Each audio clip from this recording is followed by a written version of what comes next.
7:45 de la mañana, a esta hora nos acompaña en nuestro estudio en Quito Osvaldo Landázuri, analista económico. Gracias, ingeniero, por estar con nosotros. Bienvenido. Buenos días, Liz. Muchas gracias por la invitación.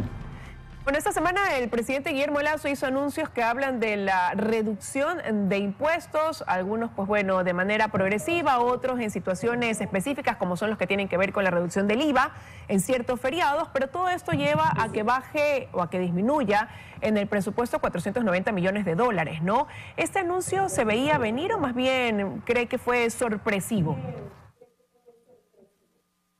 Yo creo, Liz, que el tema hay que entenderlo a la luz de algunas aristas. A ver, primero, lo del ISD es un mandato constitucional. Si nos damos cuenta, la Corte Constitucional le declara inconstitucional, perdón la redundancia, a esta ley de fomento ambiental que la impulsó Correa en el año 2011 y le obliga al Estado a desmontar el impuesto a la salida de divisas hasta el 2%, es decir, donde había empezado en el 2011, hasta finales del 2023.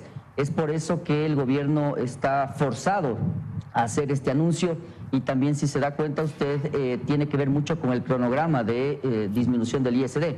Así es como va a disminuir en febrero 0,25%, en julio otro 0,25%, pero el grueso de la disminución es del 31 de diciembre del año 2023, es decir, de este año. Entonces, primero es un mandato constitucional. Segundo, lo que yo veo es que aparte de aquello, pues es un impuesto que distorsiona mucho la economía.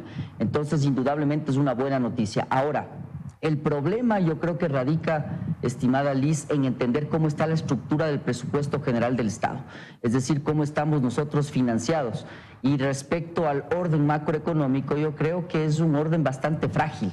En resumen, está dependiendo del precio del petróleo, su gasto corriente sigue sumamente elevado y la inversión pública está en el piso.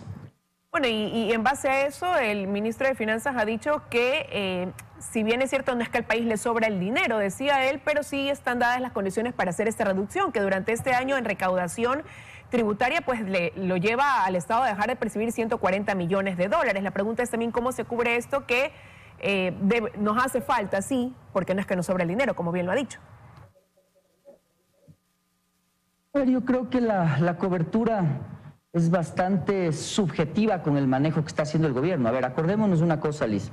Este año, más bien dicho, el año pasado, el 2022, el presupuesto general del Estado había empezado con un déficit previsto de alrededor de los 3.700 millones de dólares, que termina en 2.000 millones de dólares. Habrá que ver las cifras definitivas, pero se disminuye mucho. ¿Cómo se disminuye?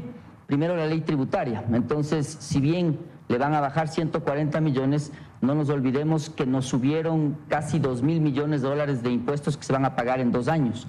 Entonces, el anterior año y este año. Es lo primero, es decir, están devolviendo algo de impuestos de una gran suma que se había recaudado en el año pasado. Segundo, lo que yo estoy viendo es que la válvula de ajuste es la inversión y la ejecución de esa inversión. Quiero ver cómo termina el año, pero hasta octubre del 2022 veíamos una subejecución presupuestaria de alrededor del 60% en lo que tiene que ver con inversión pública. Insisto que hay que ver cómo acaba diciembre, pero en términos generales yo creo que esa es la válvula de ajuste. Entonces, insisto, el gran problema que tiene el país es que su estructura de presupuesto general del Estado, estimada Liz, le deja muy poco margen de acción.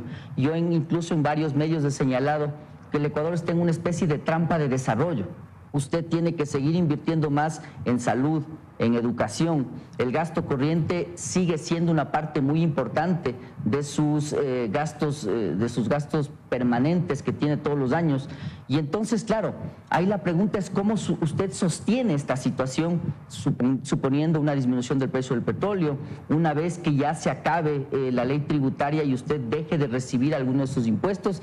Es decir, la incógnita sigue siendo muy grande y yo por eso veo que usted no tiene inversión, que el empleo no crece y por lo tanto que la incertidumbre percibida por los actores económicos sigue siendo la misma de los últimos 4 o 5 años atrás. Pero sin embargo, vemos a un gobierno que celebra las cifras con las que cerró la economía el 2022, que habla de una reducción del déficit del 1,7% del Producto Interno Bruto, que dice que las ventas mejoraron, que hay una proyección de manejo económico para este año, pues más bien que permite financiar todo lo previsto, que en educación y salud el presupuesto pues se aumenta cumpliendo con lo que dice la ley. Cautos sí, sostienen ellos en establecer el precio del petróleo, pero que en todo caso no va a ser necesario ni siquiera a lo mejor recurrir a un préstamo de algún organismo multilateral de crédito. Sí, es interesantísimo lo que usted comenta. Yo creo que el gobierno está metido en una burbuja. Esa burbuja incluye el aparato de comunicación. Yo creo que el enfoque debe ser diferente. Si bien ha habido un manejo más responsable de los dineros del Estado, eso es indudable y eso es desde la época de Moreno. Hay, insisto, temas estructurales que no tienen que ver solamente con este gobierno, es decir, el país está diseñado, si cabe el término, todo su aparato constitucional, legislativo, de leyes, de instituciones, estimada Liz, para un modelo de desarrollo. Cuando usted quiere implementar otro modelo de desarrollo, comienza a hacer cortocircuito y eso es lo que estamos viviendo.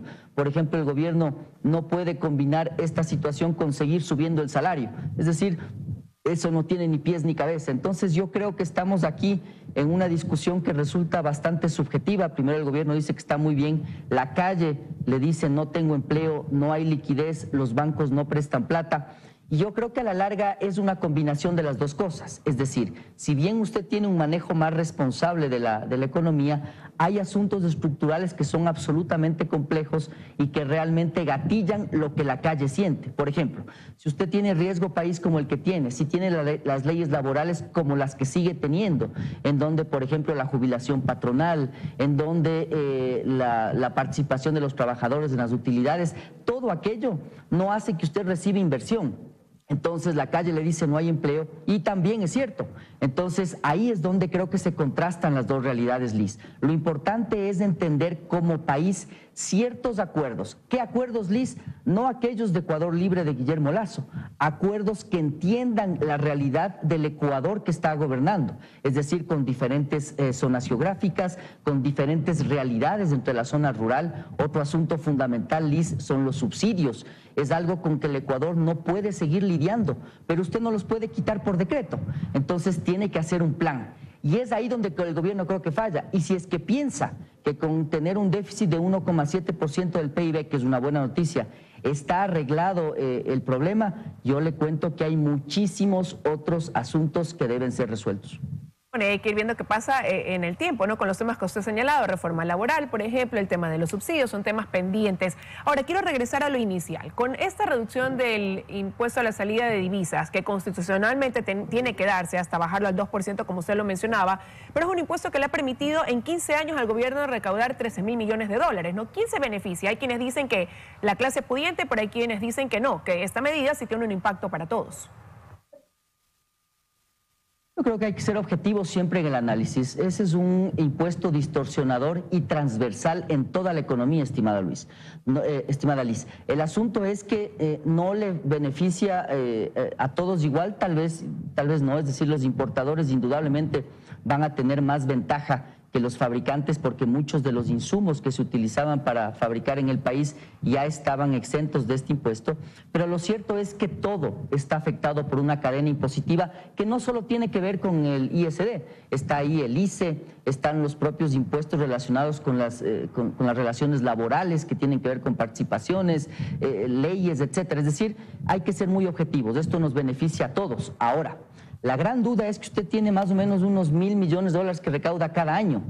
La siguiente pregunta que yo le hago al gobierno es, perfecto, este año usted está suponiendo vender activos por $1.000 millones. Además está suponiendo recaudar $1.000 millones más de impuestos. $2.000 millones más, estimada Liz, que deberían sumarse a los $7.500 millones de financiamiento que hace falta este 2023.